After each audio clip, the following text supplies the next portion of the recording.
Hello, I'm Callum Chain. I'm an associate at Floyd Zadkovich, where I specialise in shipping disputes and international trade disputes.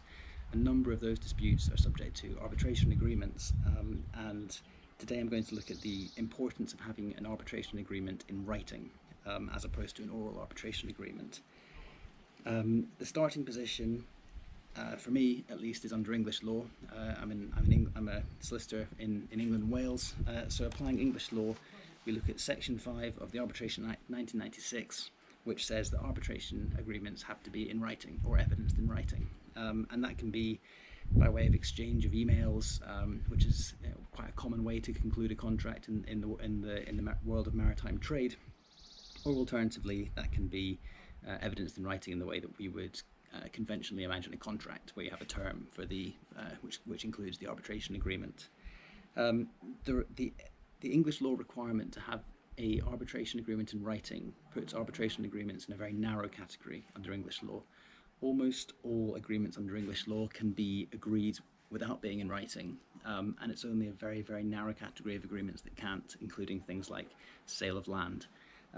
So arbitration agreements are in a very, very discrete category there. And the same is true under US law. Floyd Zadkovich, the law firm I work for, has a lot of US lawyers, and under the federal law in America, under Title IX US Code Section 2, the Federal Arbitration Act, the arbitration agreements must be in writing. It gets more complex at a state-to-state level, but certainly under the federal rules, the arbitration agreement must be in writing. And the same is then true as well for some of the leading institutions that conduct the arbitrations. Often when parties submit their dispute to arbitration, they'll agree a specific arbitration institution which is going to have which is tasked with running that arbitration.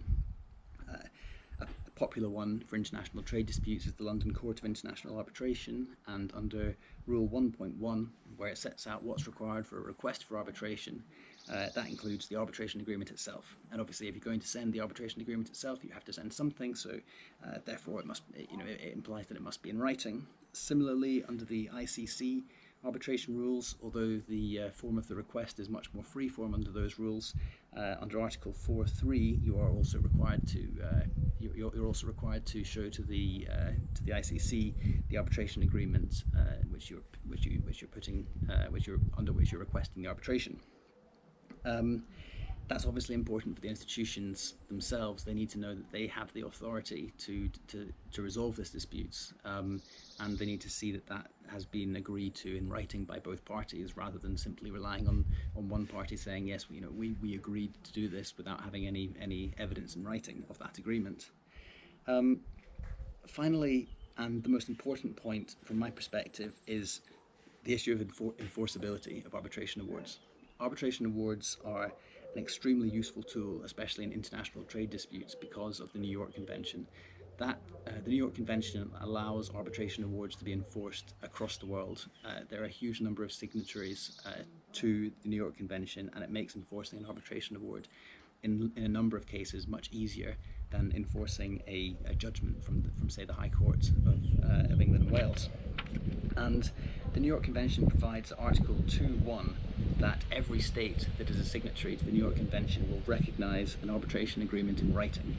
And the New York Convention specifically mentions in writing, and that same requirement is then also plays out in a state-by-state level when it comes to recognising and enforcing an arbitration award, which has happened in another contracting state. So, for example, in England and Wales, this is dealt with in the Arbitration Act at Section 100, where the Arbitration Act gives the court the authority to mutually recognise an arbitration award from a fellow New York Convention state, provided that the arbitration agreement is in writing.